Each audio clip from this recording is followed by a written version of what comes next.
Assalamualaikum warahmatullahi wabarakatuh. Sampurasun.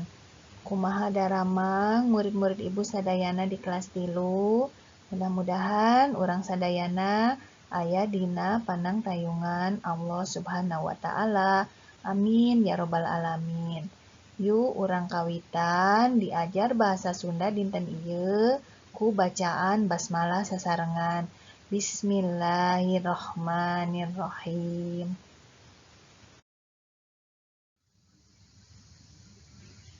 Masih dina pangajaran 5, nyaeta dinu materi nulis aksara ngantet. Jadi kita masih di pelajaran bab 5 dengan materi menuliskan aksara sambung. Naon anu dimaksad ku aksara ngantet? Aksara ngantet nyaeta huruf sambung. Huruf sambung atanapi aksara ngantet nyaeta mangrupa hiji kalimah anu dituliskeun ku cara dikantetkeun atau cara penulisannya dengan cara disambungkan.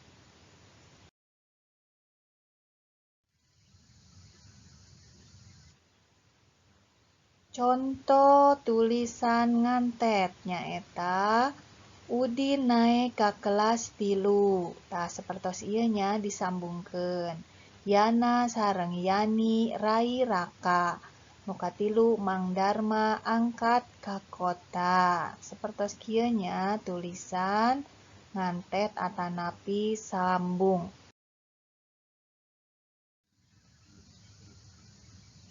Kumaha atos tiasa sadayana tos ngartosnya nu kumaha tos terang seratan sambung teh sudah tahu bagaimana tulisan tegak bersambung. Sekarang silahkan disalin tugasnya yang ada di buku di halaman 58 bagian C. Mangga diseratkeun dina buku pancen nyaeta tugas anu aya di kaca 58 bagian C.